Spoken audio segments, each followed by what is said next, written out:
I think that plays well to our next speaker, but once again, I want to thank the two speakers for taking time.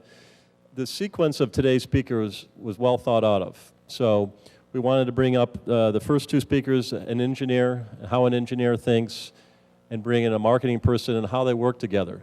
And then they came up with the idea of making it a little bit more lighthearted and really performed well. And I really appreciate today's presentation. It was perfect. So we'll take it on to our next speaker. Our next speaker is going to be speaking today about marketing new product introductions in mobility and SaaS from ideation to marketing execution. So it really plays well for what the questions that was just asked, is how well do the engineers work with marketing, and do they look at the end user before they create their marketing plan and designing of the product. But at the end of the day, we're all here because we are marketing to engineers. So our next speaker is Rob McGreevy. Rob is responsible for the Invensys operation, information and asset management software business globally. This includes responsibility for defining and executing the software product and business strategy. Rob comes to Invensys, which is now part of Schneider Electric, I had to make that very clear, with over 18 years of experience working in the software business with a focus on manufacturing and industrial applications, serving markets such as water, food, beverage, pharmaceutical, and medical device manufacturing. He has held positions within sales, product marketing, and business management for various companies within the software industry, including General Electric, Emerson, Rockwell Automation. Rob has extensive experience in product and business management, M&A work, sales and marketing, and is a graduate of the University of Iowa. So where he studied computer science and journalism and communications. So we've been trying to get Rob speak at the last two events, and his schedule didn't work out, but we're glad to have Rob. Let's give Rob a round of applause. Thanks. Great. Thanks for that introduction, and thanks for reminding me I bagged out the last two times. That's, I deserve that, I suppose. I'll stand back here for a minute. I'm one of those guys that has to kind of walk around when he talks, so bear with me. So yeah, just a little bit of background, I guess, beyond what Jim had mentioned. You know, I spent most of my time on the software vendor side of things. So we make software products for the industrial manufacturing segment. That's kind of what we have been doing for the past, or what I've been doing for the past almost 20 years now.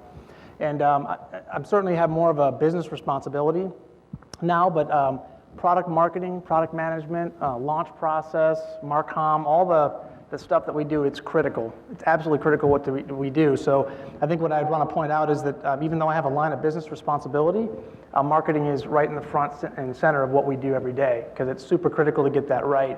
Not only from the launch and marketing perspective, but the ideation process and the development up front. So I'll talk a little bit more about that. I did want to lay a little bit of, provide a little context for you and a little bit of some assumptions about this session. I think first of all, as I mentioned, we do sort of infrastructure and industrial manufacturing. That's kind of our thing. So we're in plants, food plants, power plants, water plants, airports. They use our software to do control and things like that. I bring that up because that's the perspective from which I'm going to talk about how we market our users and our engineering community.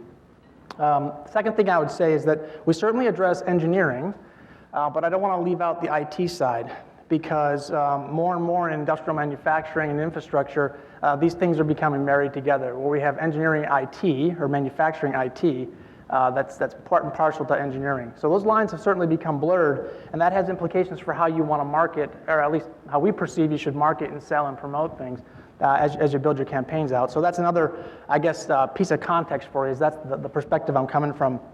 The other thing I'll say is that we launch a lot of products, and in our space, we generally do a lot of follow-ons, right? The next point release, the next incarnation of a certain product line. But what I'm going to talk about here are new product introductions, and the rules there for us, we found, are very different. So how you approach a new product introduction into a sort of a new segment or a new industry, in particular for engineering, is very different than how you may do stuff for existing carry-on or follow-on products. So that's a little bit of a, I guess, a context setting. The other thing is I'm not going to go through a lot of sort of basics, assumptions on the 4Ps, 4Cs, all that good stuff. And I'm not going to talk a lot about the execution plans of marketing programs or integrated marketing. My esteemed colleague and partner in crime, Mary Ann's going to cover that just following me. But it's certainly a critical piece of any type of marketing campaign that you do. So I'm not going to get into it in a lot of detail, but it is super important. So stay tuned, and Mary Ann will tell you how it actually gets done. So with that, what is the focus on this session? Well, it's entitled New Product Introductions for Software as a Service in Mobile. And that's really the backdrop. I always find it easier to talk through lessons learned, best practices and things through the lens of an actual example. And so I'm going to tell you a little bit about the product, not because I'm trying to sell you on it, but I think it'll help you sort of get your head wrapped around the concepts and the challenges that we had. The bottom line is we launched a product called Wonderware Online and Smart Glance. Those are their product names. It was definitely a new product introduction, started about 3.5 years ago for us. And what I'm going to do is talk to you about some of the concepts and things that we learned throughout that process as a backdrop for it. So I will tell you a little bit about the product, but not because I think you are going to use it or be interested in it, but more because it'll help you lay the groundwork for some of the concepts that are super important in making these things successful. I'll talk about the audience, challenges, the opportunities that we had, and certainly the considerations that you should at least think about as you're doing these types of products, again, for new product introductions. And then we'll certainly talk about execution. So with that as kind of I'd say context setting and background, talk about some of the topics I'll cover. First of all, I will talk a little bit about the perspective of engineers. I think certainly Leonard and Britt did a great job, I think, covering a lot of the topics, the reality of the sort of divide that exists. So we'll talk about some perspective, because it's super important that you understand that when you start to put together marketing campaigns. And honestly, even before that, when you start to collect the requirements for the products that you're building, it's super, super important. And then I'll talk about what the product was, just again as an educational piece. Then we'll go through the opportunity challenges and some of the plans and things that we actually executed on over the life of that project. So we'll start with perspective, some of the audience and the challenges that we had. And I think some of the interplay that you saw between Britt and Leonard was very good and very timely. It's reality. I mean, there's definitely a divide that exists out there in the world. What I will suggest to you is not only is there sort of a divide between engineering and maybe marketing in the sort of jokey sense, but there's also one between IT. And when you start to market more and more to engineering, in quotes, there's an IT angle on that, and I'll talk about it. But for me, I think there's a quote up here from Stephen Covey that talks about understanding perspective, really, and it's, you must look at the lens through which we see the world, and that lens itself shapes how you interpret things. And for me, it's a super important topic, because as you market things, the people that you're marketing are going to look at things through a very different lens. As an example, the product that we produce for the Smart Glance and Wonderware Online, I mean, it uses tablets and phones for basically C-level managers inside infrastructure and plants. They're looking at their phones and their tablets to basically see how plants are operating and running things. So their perspective on this was important because it was real-time information for them. However, the engineers that implement and install it, their lens for it was very different. They're not necessarily using it for that. They're sort of the providers of that for their customers. And so the perspective that they had on things was very different. So how we marketed to them, how we educated them, how we overcame objections and things was very, very different. So what I would suggest to you is that the perspective is super important in understanding who your audience is, who your buyers are, and also keep in mind that today it's more and more of a diverse group. It's not just an engineering group that you're necessarily marketing to, but it's their customers as well, and I'll talk through that. And so the lens of how you see the requirements that end users may have, the value that they see varies, right, based on kind of who they are and what they do and what they're responsible for in a business. A classic example for us is that a lot of times we put in systems that are operational and they're used by plant management. And so they have a set of requirements, a set of values that are very important to them. And so the message that we have for that audience is very specific to that. Maximizing plant uptime, doing process centerlining, things like that. You step right next to that, and the group that has to implement it, install it, a lot of times on the engineering side, cares more about some of the cybersecurity requirements and things like that. So once again, the requirements and the value that's seen is certainly an important perspective. And last but not least, I would say the risk-reward on things is also important. This is, in particular, important for new product introductions, especially if you're in an industrial or a manufacturing market like we are, because it tends to be conservative and slow-moving. So if you have a value proposition for a solution that you're marketing, it better significantly outweigh the risk side of things. Otherwise, you're going to have kind of an uphill battle. And I'll talk a little bit more about that as we get through things. So a little bit more perspective on engineers and engineering, how we see it, and maybe this is a bit about trends. But more and more, engineering has become what we call multi-craft, or multi-hatted, if you will, that engineers today have multiple jobs. And as I mentioned earlier, a lot more of them have to deal with IT technologies in their day-to-day lives. It's not just about sort of the pure sense of engineering, but there's an IT angle on it. And so that means that they're stretched in more directions than they have been in the past. Their disciplines aren't as specific as they were, meaning if you're just a chemi or a PE, chemical engineer, process engineer, you're going to have some IT perspective. You're going to have a little more savvy in terms of IT technologies. The other thing I'll suggest on engineering that we have found is that they're much more customer-facing, in quotes, than ever has been in the past. And by customer-facing, I mean twofold. One is that engineers have internal customers more so than ever. So they're building stuff or engineering things for an internal audience as much as they are oftentimes building stuff for an external audience and external customers, if you will. And that has implications for marketing and education as well on how you actually bring them up to speed on your new products, how you position things, and how you market things. So multi-hat, multi-craft, if you will, very busy, very active, and very diverse in terms of what they're doing. The other thing that modern engineering, I think, as a challenge is there's a significant amount of industry drivers that plagues every industry that's out there. Now, again, our perspective is industrial manufacturing, right, and infrastructure. And so these are some of the key things that sort of impact our engineering community. Certainly things like workforce dynamics. You've got an aging workforce in the infrastructure and manufacturing. You can read basically any piece you like about that. And what that means is that you've got an older workforce that's tending to retire, or you've got a workforce that's working longer if their stock portfolios aren't working out like many of us are. And so what you have is retooling. So you're re-educating a lot more of the workforce.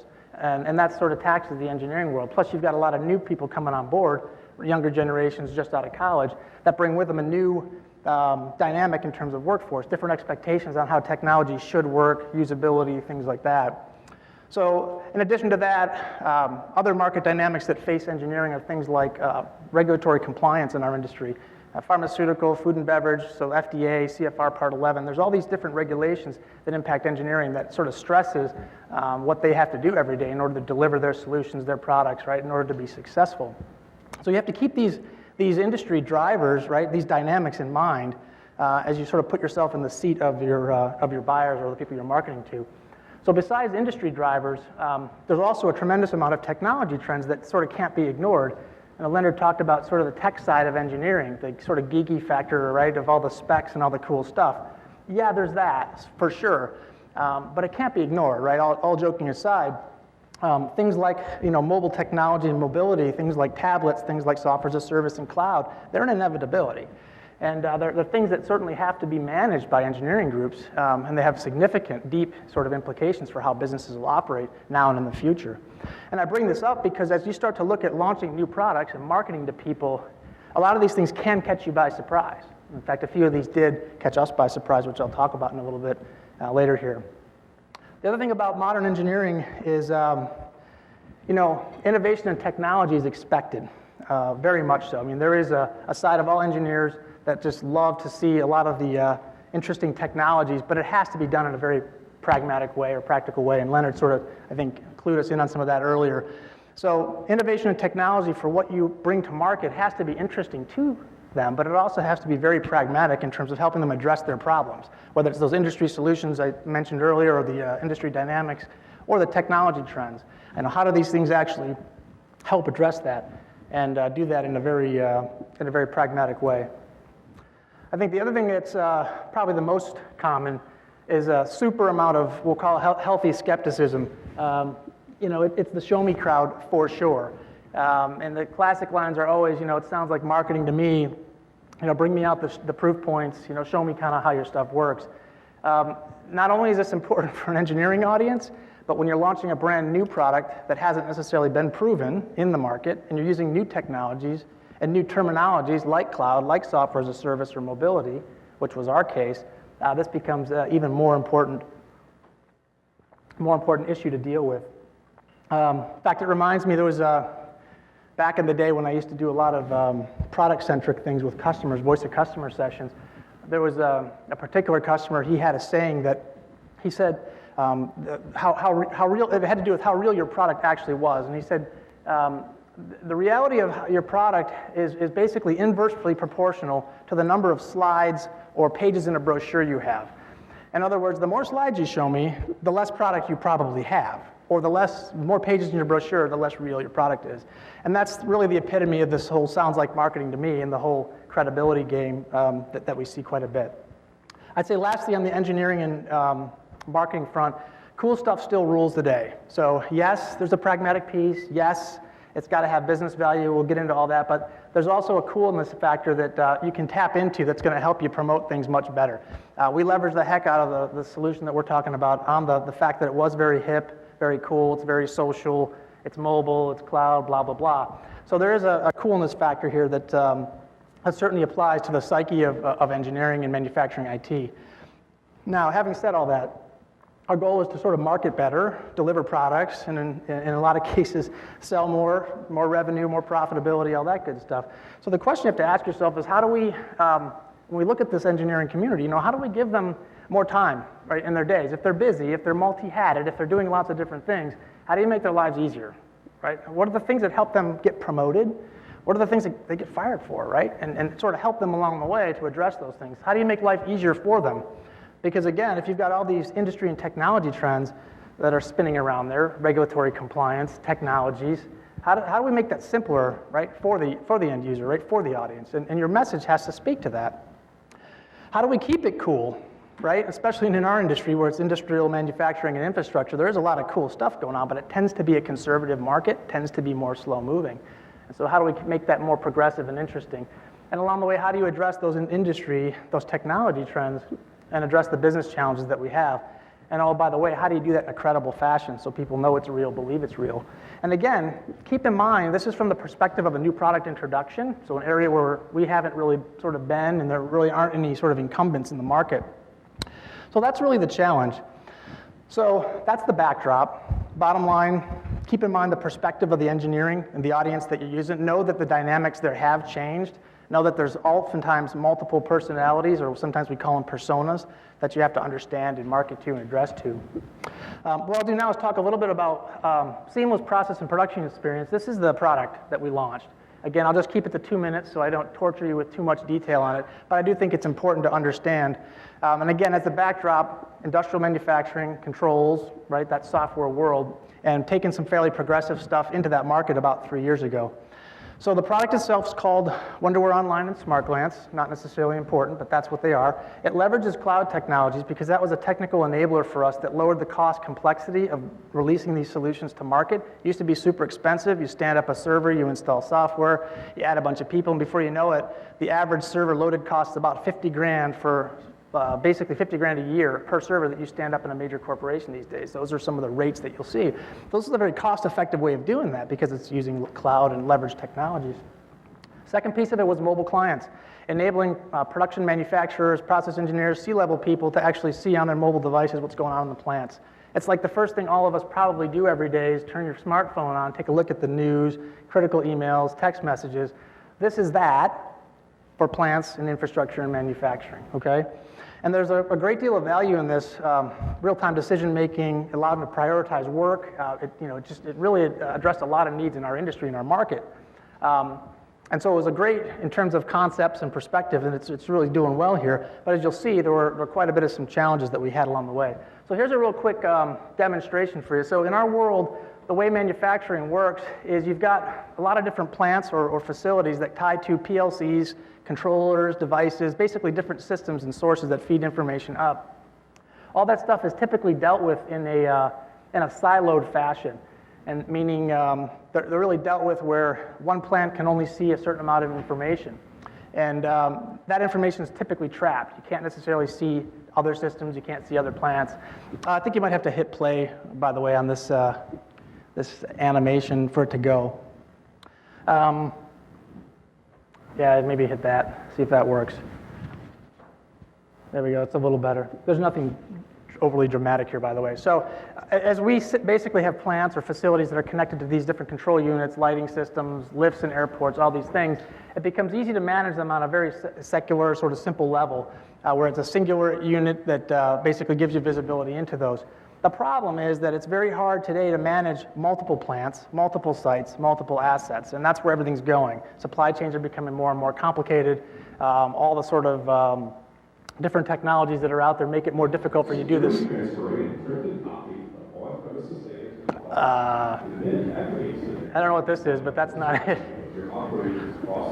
So, yeah, this is, I don't know what that is. That's some sound for something else. But anyways, the video is not working, obviously, but this would have given you a sense for basically how this stuff works. Not a big deal. The other piece of this I would show you is that it takes all the information that's shown inside of a plant and shows it up on a mobile phone. So Android, iOS, tablets. I think you guys all get the concept there. But what's important about it is it's very unique in this industry that's very conservative. I mean, to get that information out of a system typically requires someone walking up to a machine inside of a plant floor, looking at it on that specific device, as opposed to having it on their mobile devices and mobile phones. So that's all. We can kind of move on from this since it doesn't look like the video, the actual video itself works. So with that in mind, that was our thing. So it's a managed solution. It's in this industrial manufacturing world. It's mobile technology meets cloud. Why? Cost effective, super easy to manage, maintain, low cost complexity.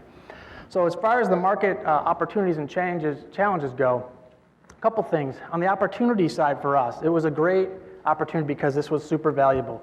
If you used to stand up a server and it cost you 50 grand to do that, and you do that 100 times inside of an organization, and we can drop that cost significantly, there's a lot of value there, number one. Number two, the end users of this, the people that are running plants and trying to plan their days, can start before they show up at the plant, right? Before they show up at the facility, because they've got in their pocket kind of a running log of how things are going for the day. So they can basically treat it like their newspaper of the morning for their job. Kind of the same way a lot of us do maybe with social media or other things on our devices.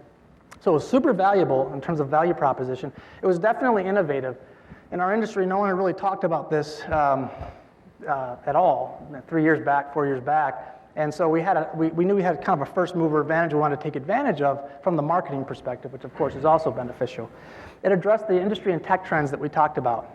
Complexity, lower cost and complexity, aging workforce, more people coming in, younger audience expects different usability, different systems. And of course, it was very, very much a modern thing, and also very cool. The other thing I can tell you about the coolness technology side is there's a sort of a side benefit to being on the leading edge of this with an engineering community. And that is, there's a selfish benefit for them to be up on the latest and greatest technology because it's great for them to build their resume, right? Not that you want any of your teams to move on, but as you market being part of this new technology, there's also an ancillary benefit to engineers to say, hey, wow, I don't have a lot of experience with Microsoft Azure, right? Cloud computing, software as a service, or mobile device activities. So when we looked at some of the marketing, there were some benefits there as well. So the opportunity was clearly there for us. The marketing challenges, or the Marquette challenges, I say, were pretty high, were pretty significant. We got a lot of initial commentary, things like, I don't get it. It's a whole new way of operating. I mean, we used to take a box, put it on the floor, connect it to stuff, here's my screen, perfect.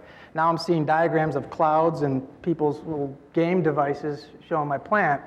All right, I don't get it. So we get a lot of that. We also got a super healthy dose of the skepticism from the engineering side of the fence on, does this stuff really work? And similarly, credibility-wise, is it proven? It's one thing to prove that you have a product and it works. It's another thing to demonstrate that somebody in the industry is using it in a credible fashion, right? A site reference, a major customer, et cetera. So that's another challenge that was, upfront and critical. The other thing is fairly obvious, is how is this better? I know I've had these PCs, servers, machines, solutions sitting on my floor. They've worked for 20, 30 years. Why is this a better solution? So we'd get a lot of that. And of course, the whatabouts, which are my favorite. What about this? What about that? This is where the engineers take you in the back room and kind of beat you up about security, privacy, all those things.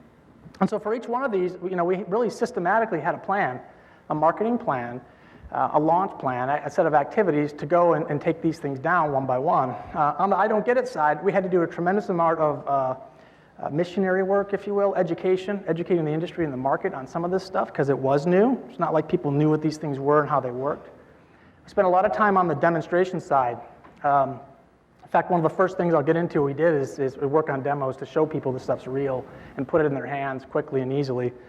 On the is it proven and real, we had to find proof points in customers.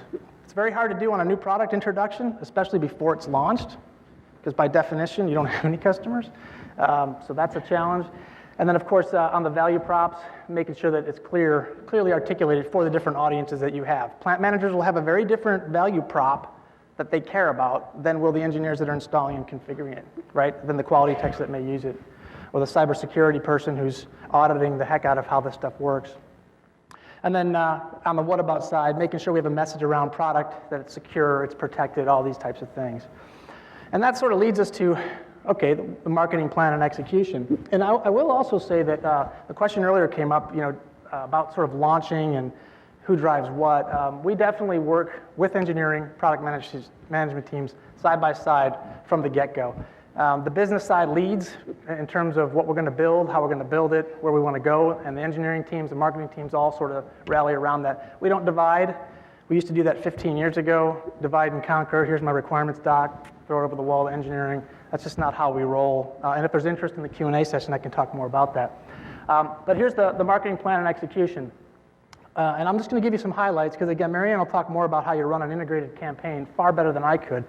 But a couple lessons that I thought I would tell you. First of all, don't be afraid to learn from and partner with the leaders. So this was a software as a service and a mobile thing. So the first thing that we actually did was we partnered very early on. We worked with Microsoft, who, if you haven't heard, has this thing called Office 365, has this thing called Microsoft Azure. It's the whole cloud-based thing. So years ago, we went to them and partnered with them to help us get a leg up on this whole program and help us on some of the marketing things. The reason you want to do that is for a number of reasons. One is it'll give you a greater voice. It can help you get your message out, help you leverage an audience that maybe you couldn't reach. Maybe you can't get to a CIO level because of where you typically sell and position your stuff. It will give you a reach into other industries, give you a reach into other groups, other forums, other events. Adds credibility. If we're backed by Microsoft, it helps sort of mitigate some of that credibility factor that we talked about initially.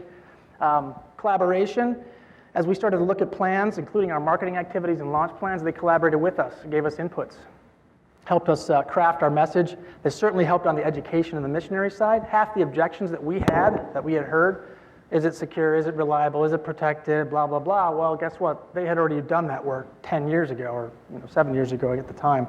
And so we were able to leverage a lot of that work. So partnering saved us a ton of money and a ton of time and bought us a lot of credibility, and we're much better off by doing it. The other thing is occasionally, depending on if you pick your partners right, you may be able to get funding, more marketing funding. But I'm sure everyone here doesn't have a problem with budgets ever. So I'm sure that's not of any interest. But seriously, there's quite a bit of funding that you can get from these programs.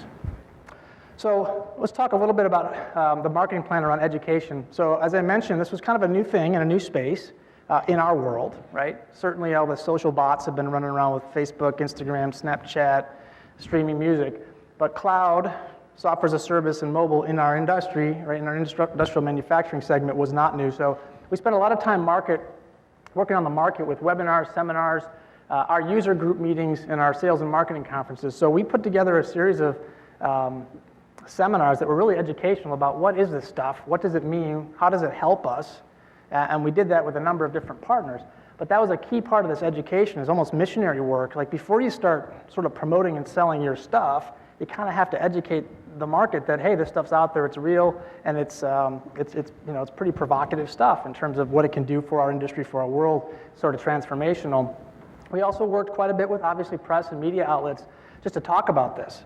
And this actually picked up pace when we started to get some of the early adopters before we launched the product on board. And of course, with analysts and analyst briefings as well. This was super helpful because the more you talk about analysts with this stuff, the more they talk about it, the more we start to write about it, hear about it. So you get this sort of snowball effect of support from a lot of different areas. And again, the lens on this one is it's education. It's telling people, hey, there's this new stuff out there. You might have thought it was for a social media world, but guess what? It has implications for our business, our industry. Here's how, here's why. And it helps us sort of craft the different messages to the different audiences. And of course, customers, we would educate our customers on this as well because they would want to adopt this, but we need to bring them along the way and educate them on how it's better and how things are different. Probably the most difficult part of this, this whole journey, if you will, is the credibility and the proof points, mostly because it's very hard for you to get early adopters for things, right? Especially if you run an industry where it's fairly conservative and actually mission critical, right? We don't stop power plants and water plants and things like these. These are so-called real mission critical systems. So on the credibility and proof side of things, two things. From the day we launched this, we had a download and try initially. So people literally in like 2 steps could go to the App Store, whether it's the Apple App Store or Microsoft Store, download this thing, see a sample of it in real life, even though it wasn't connected to their plant, and see what real data would look like, what a real solution would look like. Basically, that's stealing an idea from any of the app stores that are out there. I don't know if your kids or maybe some of you are game into some of these things, but everyone downloads the free thing first, and then if they like it, they pay the whatever it is, $1, $20 for the different thing. And so there's this sort of sense that now that instant gratification needs to be there for these types of solutions. So we did a demonstration download system, and that was all part of this marketing campaign to say, hey, how do we get this stuff into people's hands? How do we overcome these things? So we did a try-buy, we did a sample system. We also chased early adopters. So we went out and worked with customers who would put this stuff in pre-production release, work with us on the requirements, but also would help us sort of promote it. And then, of course, we got initial customer successes very quick. Those first customers that were early adopters obviously became customers, and they helped us promote it. Among the most, I think this one screenshot here is Rick Molden. He was one of the very first ones, did a webinar with us, talking about how he's used this in his facilities, in his plants.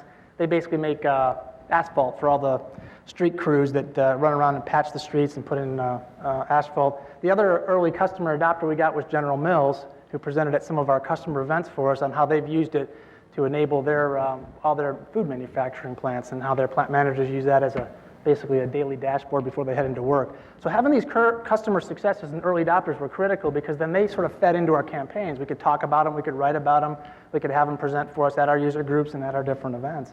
So super, super beneficial.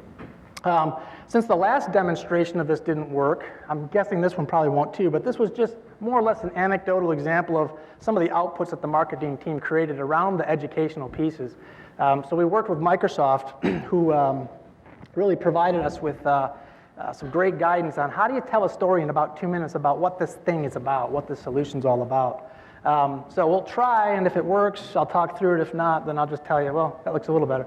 We don't need the sound, though. You might want to just, mute the sound. Basically, I'll just talk over it. But the idea was telling people, hey, here's our story. We have this solution today in manufacturing where the challenge is how do you enable visibility across multiple sites and multiple systems, whether it's supply chain, whether it's multiple control units, whether it's airports, whether it's power plants, food plants, doesn't matter. How do you get that information in a secure fashion and very cost effectively into the people that needed to make decisions? And so we basically described how today there are siloed information that sits out there from robots, PLCs, RTUs, control units, all these things that control our daily lives. We feed that information up into these systems. Well, a better way is to make sure that we drop those barriers. We make it transparent to see that information anywhere, any way, through this new cost-effective technology. And it's, by the way, it's called Wonderware Historian Online.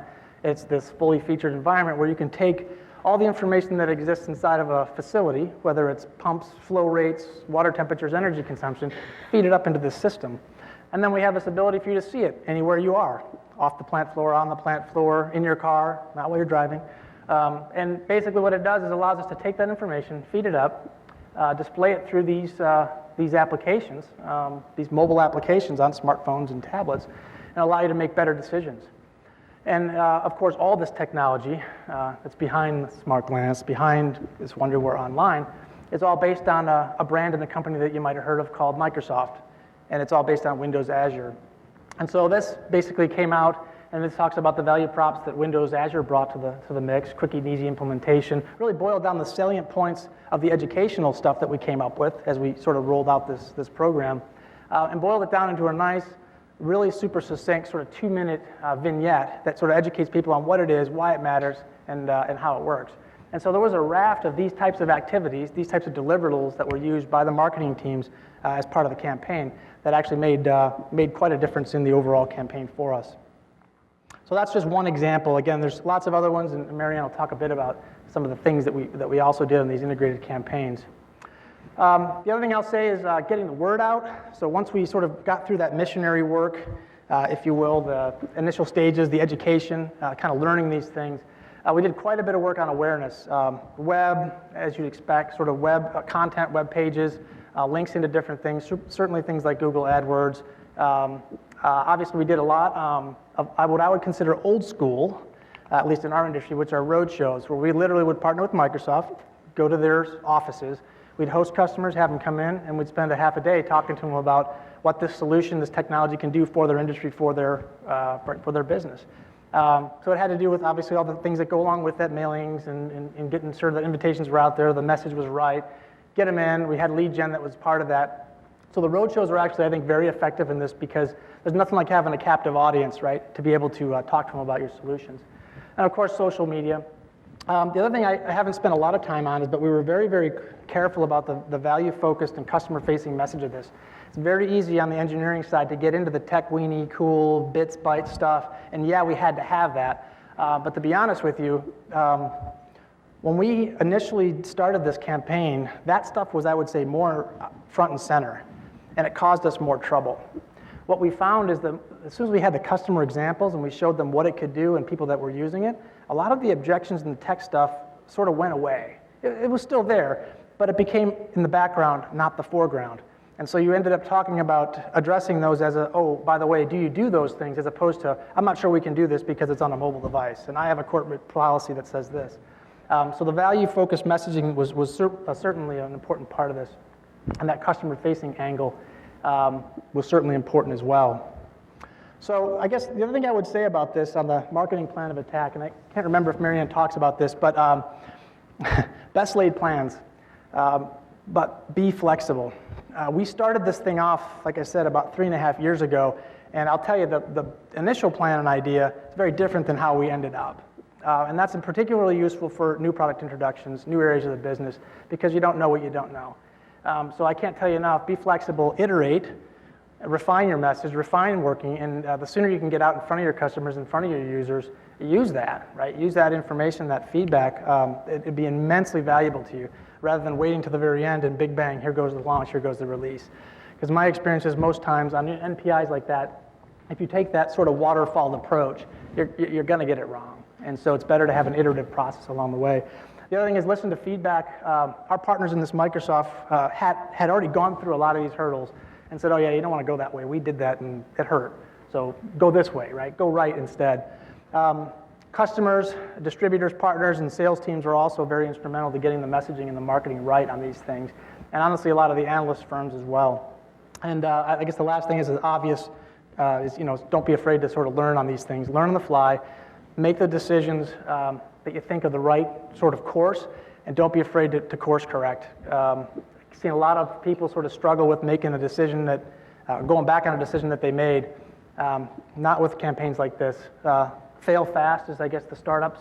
One of the mantras from startups. Same thing applies here. If it's not working out, cut it off quick and change directions and move on. So in closing, I went a little quicker here, but again, I was talking a bit about this mobile cloud thing. That's really not the point. The point is it was a new product introduction in a new market, in a new area. And our industry has all these different dynamics that are going on with workforce changes. We've got regulatory stuff going on. Not necessarily the most, I would say, a very conservative industry because it's mission critical. We put lights on. We provide power, water, pharmaceutical drugs to people. I mean, it's super serious stuff. And so a lot of those things were certainly important. The audience challenges we talked about, the objections that we overcame along the way, I can't tell you enough.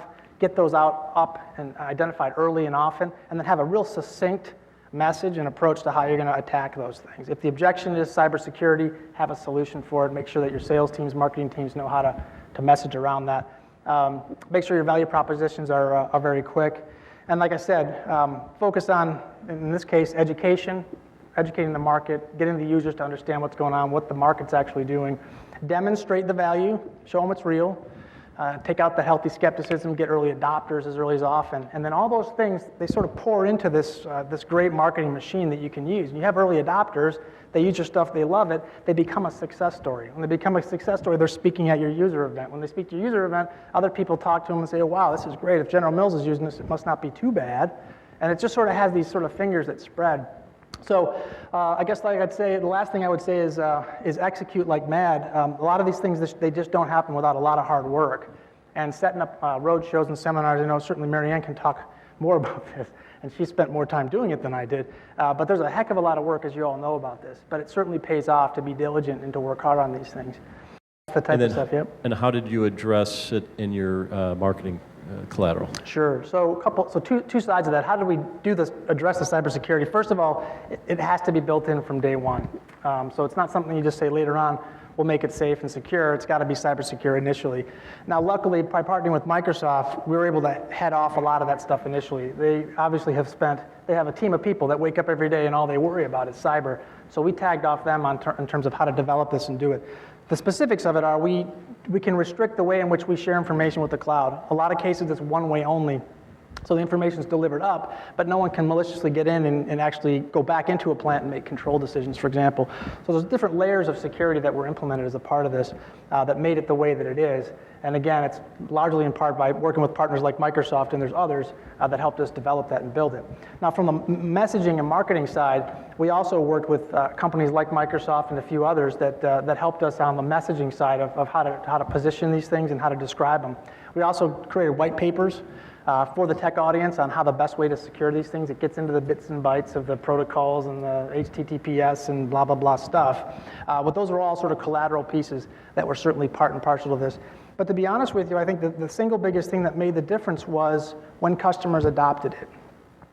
And so the more we talk about the value that we could show and the people that were using it around the world, Coca-Cola using it for energy management, General Mills using it for this, CME Industries using it for their things, that helped a lot with the credibility side. So the cybersecurity question is there, but it sort of kind of faded away a bit as more and more people adopted it because it became more accepted. It's just kind of like the consumer side of things, right? I don't know about you guys, but when this stuff all kind of came out, everyone was a little bit shaky about using mobile phones and PCs for online banking and all this other stuff. Now, what's not in the cloud, right? And so we sort of think that that's going to kind of follow the same adoption in our industry. So I don't know if that answers your question or not, but... All right, any other questions from the audience? Go ahead, Robin. My question is about the Wonderware. Hold on, we have a microphone. Robin from Cummins will be asking the next question from... My question's about the Wonderware logo, the graphic. Could you tell us how that was developed and who was involved in the decision, the choices that you made along the way? Were the engineers involved? The decisions about the logo? About the logo. About to use the logo? About what direction to go with the logo, what it should look like. I'm sure you probably had several possibilities at the beginning. The selection process. Sure. Did you show it to customers? Did you show it to engineers? Sure. How did you get feedback? Yeah, so I think there's a great session coming up later about brand. So I'm glad you asked the question. The Wonderware brand in our industry, in our world, is fairly well recognized. And it's been around since the 80s, mid-80s. And in our industry, hundreds of thousands of plants, literally, have Wonderware. You walk into the plants and they know Wonderware. And some of our other brands, like Foxborough, have the same sort of prestige. And the logo is a part of that. It's ingrained in that. The brand is Wonderware. Whether it's the Smart Glance product or the Historian product or the whatever, that's what people associate us with it. So we absolutely leverage that with this product and a lot of the other ones that are related in that same family because there's a sense of comfort and there's an established brand identity, all that stuff. So for us, it was non-negotiable. We're going to stick with that brand, obviously leverage that and continue to do so. And as far as the team involvement goes, like all things, all the teams are involved as we go along with icons and iconography and graphics and stuff. However, from the business perspective and the product perspective, we're relentless about being very focused on our brands and our brand identity. Absolutely relentless about it. In a good way. Next question. Anyone else? All right. Well, thank you, Rob. Great, I appreciate your... Yeah, thank you.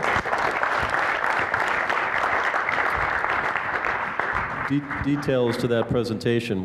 Like I said in the past, we've asked Rob to speak because we know he The Wonderware brand has a lot of credibility in industrial manufacturing, and we also know that he's got very good ideas about bringing products to market and how he does it. So we appreciate that, Rob, and thank you for taking time out of your busy schedule to present today.